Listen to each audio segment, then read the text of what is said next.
सुप्रभात बच्चों। आज हम पढ़ेंगे पार्ट 2 वर्ण। वर्ण क्या है? देखो बेटा, वर्ण जो है, वर्ण सबसे छोटी इकाई माना गया है क्योंकि इसको हम बांट नहीं सकते। चलिए आइए जानते हैं। चित्र को उस चित्र को उसकी ध्वनि से मिलाइए। चलिए, छन छन किसकी आवाज आती है? पायल की आवाज आती है। कूकू कौन करता है? कोयल करती है कूकू। और टेंटे कौन करता है? तोता करता है। चलिए आगे बढ़ते हैं। जब भी हम कुछ बोलते हैं तो हमारे मुख से कुछ ध्वनियां निकलती है। जैसे हे राम। ठीक है, ये देखिए। ठीक है, हे राम ध्वनि है। मुख से निकली इन ध्वनियों को लिखने के लिए विशेष चिन्हों का प्रयोग किया गया है। ये चिन्ह क्या कहलाते हैं? वर्ण कहलाते हैं। वर्ण भाषा की सबसे क्या है? छोटी इकाई है। भाषा की सबसे छोटी इकाई। भाषा की वह सबसे छोटी इकाई जिसके और टुकड़े नहीं किए जा सकते क्या कहलाते हैं? वर्ण कहलाते हैं। इसके टुकड़े नहीं कर सकते हम। ठीक है। वर्ण माला, आइए जानते हैं। प्रत्येक भाषा के अपने अलग अलग विशेष वर्ण होते हैं। इन्हें एक निश्चित क्रम में लिखा जाता है। निश्चित क्रम में लिखे गए वर्णों के समूह को क्या कहते हैं बेटा? वर्ण माला कहते हैं। ठीक है, ये देखिए पूरी वर्णमाला है। ठीक है, चलिए आइए पढ़ते हैं इसको। हिंदी की वर्णमाला इस प्रकार है। स्वर क्या है हमारे? अ, आ, ई, उ, री, ए, आई, ओ, औ, अंग और अह। ठीक है, अयोग्य वाय कौन कौन से? अंग और अह। व्यंजन, आइए जानते हैं व्यंजनों के बारे में। व्यंजन क, ख, ग, घ, र, च, छ, ज, छ, य, ट, ठ, ड, ढ, ण, त, थ, द, ध, न, प, फ, ब, भ, म, य, र, ल, व, च, श, स, ह, त्र, त्र। संयुक्त व्यंजन है चार। कौन कौन से? च, त्र, ज्ञ और श्र। दो दो स्वर की ध्वनि आती है इसमें। ठीक है। अब अनुनासिक क्या होते हैं? जब हमारे मुख से भी और नाक से भी आवाज आती है। ठीक है, हम सांस छोड़ते हैं दोनों से। अतिरिक्त वर्ण कौन कौन से होते हैं? र और झ। ठीक है। आगत वर्ण कौन कौन से होते हैं? ये देखिए, अ, अ। ठीक है, जैसे ऑक्सीजन। ठीक है, ज, ज, ये वाला ज, जेड वाला ज, और ये फ। फ में क्या होगा? आपके ये बिंदी देख रहे हैं, बिंदी हो रही है, आपके मुंह से हल्की सी आवाज निकलेगी। फ, वो होता है फ और ये होता है फ। आवाज निकलती है। ठीक है। वर्णों के प्रकार आइए जानते हैं। हिंदी में वर्णों दो प्रकार के होते हैं। कौन कौन से? स्वर और व्यंजन। स्वर वर्ण वे होते हैं जो बिना किसी अन्य वर्ण की सहायता से बोले जाते हैं। इन्हें किसी की सहायता लेनी नहीं पड़ती है। ठीक है। और व्यंजन वर्ण वे होते हैं जिन्हें बोलने के लिए स्वरों की सहायता लेनी पड़ती है। ठीक है, स्वरों की सहायता लेनी पड़ती है इनमें। प्रत्येक व्यंजन में अ स्वर मिला होता है। आप कुछ भी बोलेंगे ना, उसमें अ की ध्वनि आएगी। बिना स्वर के व्यंजन लिखने पर उसके नीचे एक छोटी तिरछी रेखा, ऐसी रेखा होती है, लगा दी जाती है। इन्हें हलंत कहते हैं। ठीक है, जैसे म, अ की ध्वनि आ जाए, अ स्वर के साथ म, आ की ध्वनि आएगी ही आएगी। ठीक है, म। अ स्वर के बिना, आ स्वर के बिना क्या है? हलंत लिखते हैं, यानी कि आधा म। ठीक है, चलिए। बिंदी लग जाती है अनुस्वार पे। ठीक है, को अनुस्वार कहते हैं। इसका चिन्ह बिंदी होता है। ठीक है। विसर्ग, इसे क्या कहते हैं? विसर्ग, ह की ध्वनि आती है, विसर्ग कहलाता है। इसका चिन्ह दो बिंदी होता है, इसे ह की ध्वनि देता है जो। ठीक है। ये क्या है? चंद्र बिंदु, अनुनासिक, जब मुंह से भी और नाक से भी हवा आती है। ठीक है, अनुनासिक कहते हैं। इसका चिन्ह क्या होती है? चंद्र बिंदु होता है। ठीक है, ये आपको कब पता चलता है, जब आप बोलते हैं। ठीक है, बोल के पता चलेगा आपको कि इसमें चंद्र बिंदु आएगी या बिंदी आएगी। ठीक है, आगत वर्ण कौन से होते हैं, जो जैसे अंग्रेजी की ऐसी की ऐसी शब्द हम ले लेते हैं। और अंग्रेजी भाषा से आई स्वर ध्वनि है, इसका प्रयोग अंग्रेजी शब्द का उच्चारण लिखने में होता है, जैसे डॉक्टर और ऑफिस। ठीक है, अंग्रेजी भाषा के शब्द है पर हिंदी में ऐसे टिका दिया है। ठीक है, तो हम क्या करते हैं, आगत वर्ण आता है इसमें। ज और प अरबी फारसी से आई व्यंजन ध्वनि है, जैसे जरा, फन आदि।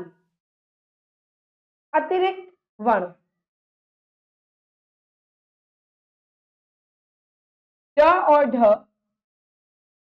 ण, ड और ढ, ध से बनी व्यंजन ध्वनियां हैं।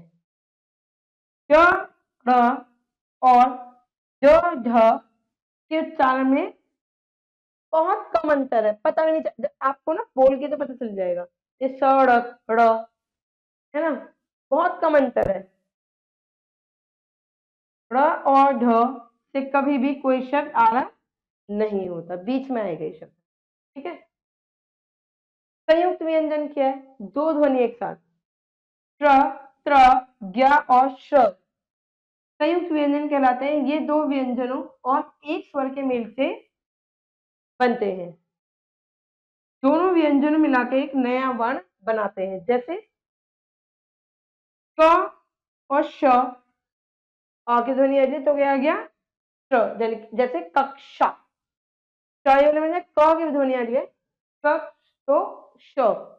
अब त और र आ की ध्वनि आ रही है, तो त्र, त भी और र भी है। ज और य आ की ध्वनि आ ही रही है, तो य, ज भी है और य भी है, य। च और र आ की ध्वनि आ रही है, श्र, च की भी ध्वनि और र की भी ध्वनि है इसमें। ठीक है, जानते हैं संयुक्त अक्षर, जब दो व्यंजन एक साथ जुड़ते हैं तब वे संयुक्त अक्षर कहलाते हैं। दो व्यंजन एक साथ जुड़ेंगे, इनमें जैसे ये दो व्यंजन जुड़ रहे हैं ना एक साथ, ऐसे इनमें पहला व्यंजन स्वर रहित होता है, और जिस व्यंजन के साथ यह जुड़ता है वह व्यंजन अ या किसी अन्य स्वर के साथ होता है। ठीक है, और ये चार ही होते हैं। व्यंजन आपस में अलग अलग तरह से जुड़ते हैं, कैसे जानते हैं, खड़ी पाई ये वाला चिन्ह है, पर अंत होने वाले व्यंजनों को दूसरे व्यंजनों में जोड़ते समय उनकी पाई हटा दी जाती है। जैसे ये देखिए, प धन या प्य और प्याज। ठीक है, ध धन व ध्वज, स धन त स्वत पुस्तक। ठीक है, अभी तो देखिए, स धन म आधा सा लगा दिया। ठीक है, रस्म, रस्म, आधा च और छ, आधा च छ, मच्छर, मच्छर। म और म धन य म्य, यानी कि म्यार, म्य, पूरा मां नहीं बोल रहे हैं आप, ध्यान दीजिए, आधा मां हो रहा है, म्य। भरते हैं,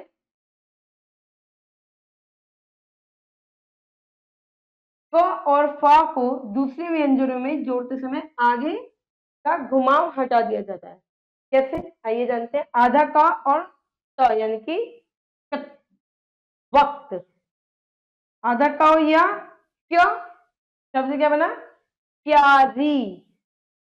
फ और त, आधा फ त, पत, हफ, हफ ता, पूरा फ नहीं बोल रहे, आधा फ, हफ ता।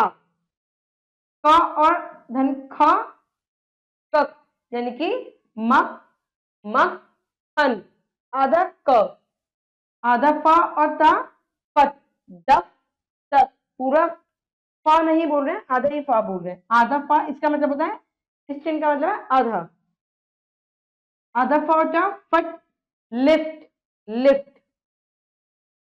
अब देखिए आगे, पाई रहित व्यंजनों को दूसरे व्यंजनों में जोड़ते समय उनके नीचे क्या लगा दिया जाता है, हलंत लगा दिया जाता है। जैसे ये देखिए, ह और न, हन और चेहन, ठीक है, आधा द और यह देर विद्या, द और ध दद पद्धति। इधर देखेंगे आधा ट और ठ टट गट ठ, आधा ठ और यह है पा है, ढ ड और ढ डट गट ढा गट ढा।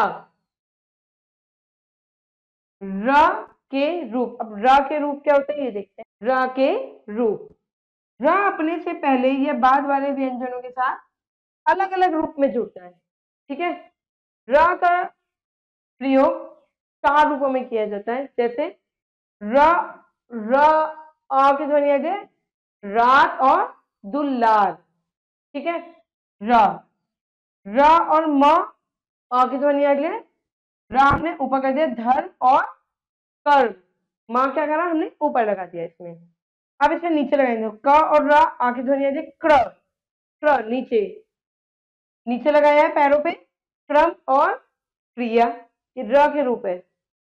ट और र ट्र, ट्र हो गया तो ट्रक और जैसे राष्ट्र। ठीक है बच्चों, आइए जानते हैं मात्राएं। व्यंजनों को स्वरों की मदद से बोला जाता है। व्यंजन क्या है, स्वर की मदद लेनी पड़ती है उसमें। ठीक है, व्यंजनों के साथ लगे स्वरों के चिन्ह को मात्रा के रूप में लिखा जाता है। जैसे आगे बताया जाए, जैसे आ की मात्रा लग गई बादल, हाथी ई बड़ी की मात्रा लग गई हाथी और पहाड़। ठीक है, इन शब्दों में कुछ रंगीन चिन्ह लगे हुए हैं, इन चिन्हों को क्या कहते हैं बेटा, मात्रा कहते हैं। ठीक है, आ की मात्रा, बड़ी की मात्रा, आ की मात्रा। ठीक है, प्रत्येक स्वर का एक चिन्ह होता है जिसे हम मात्रा कहते हैं। प्रत्येक स्वर का एक चिन्ह होता है जिसे हम मात्रा कहते हैं। आइए समझते हैं इसको। स्वर उनकी मात्राएं तथा व्यंजन के साथ उनका प्रयोग इस प्रकार है। अ की कोई मात्रा नहीं होती है, व्यंजन का स्वर है म, आ की ध्वनि आ रही है और हमने शब्द बनाया महल। ठीक है, आ की मात्रा ये होती है मा आ और मा ला, ई छोटी ई की मात्रा ये रही और म धन ई मिल, जल्दी बोल जाते हैं इससे क्या हुआ, छोटी ई की मात्रा लगाते मिल। ठीक है, बड़ी की मात्रा मात्रा ये रही और म ई बड़ी यानी कि मील, वो क्या है मिल छोटी, और इसमें क्या है मात्रा को हल्का सा क्या होता है खींचते हैं, मील मिल छोटी मील बड़ी। ठीक है, उ यानी कि उ की मात्रा और म उ यानी कि मुर्गी, जल्दी बोल जाते हैं छोटे उ की मात्रा लग जाती है मुर्गी। ठीक है, ऊ खींच के बोलते हैं मात्रा उ की मुंह, मूली मूली, मुर्गा जल्दी बोल देते हैं मूली, मुंह पे हम खींचते हैं तो बड़े उ की मात्रा। फिर री, री क्या है नीचे लगता है म और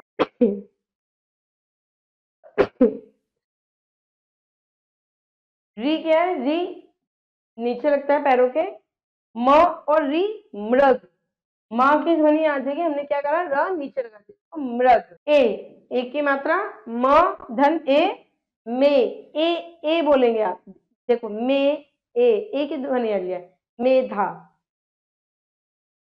आई दो मात्रा आ गई में और मैदा, आई की ध्वनि आएगी ए समझ जाएंगे आप। ठीक है, ओ की मात्रा म धन ओ मोर, ओ छोटा सा ओ मोर, तो ओ की मात्रा। अब औ की मात्रा मा धन औ मौसा अ, बड़ा बड़ा मुंह खुलेगा अ, छोटा अ बड़ा।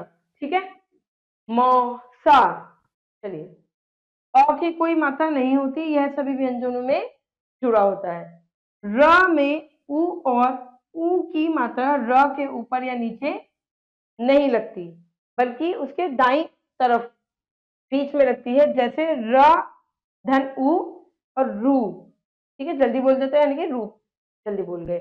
र धन उ तो रूप यानी कि रूठना, थोड़ा खींच के बोलते हैं। ठीक है, अब कुछ अन्य चिन्ह देखते हैं। प्रा तह, ह की ध्वनि आ रही है पा सुरी नाक और मुंह दोनों से हवा, पंख न की ध्वनि आ रही है, न ऊपर बिंदी। आज का साथ जानते हैं बच्चों। भाषा की सबसे छोटी इकाई क्या है? वर्ण कहलाती है। निश्चित क्रम में लिखे गए वर्णों के समूह को क्या कहते हैं? निश्चित क्रम में लिखे जाते हैं वर्णमाला कहते हैं। ठीक है। हिंदी भाषा में वर्ण दो तरह के होते हैं, कौन कौन से? स्वर और व्यंजन। स्वर बिना किसी अन्य वर्ण की सहायता, स्वर किसी अन्य वर्ण की सहायता से बोले जाते हैं। व्यंजन में क्या है? स्वरों की सहायता से बोले जाते हैं। संयुक्त व्यंजन दो व्यंजनों और एक स्वर के मेल से बनते हैं। अ, ज और फ आगत ध्वनियां हैं, ये जो एज आ गई हैं अंग्रेजी भाषा से। जब दो व्यंजन एक साथ जुड़ते हैं तब वे क्या कहलाते हैं? संयुक्त व्यंजन कहलाते हैं। संयुक्त अक्षर में पहला वर्ण स्वर रहित और दूसरा स्वर सहित होता है। ठीक है। ये अभ्यास है बच्चों, ये आपको खुद से करना है। आशा करती हूँ वर्ण आपको समझ में आ गए होंगे। मैं मिलूंगी आपसे अगली कक्षा में। धन्यवाद।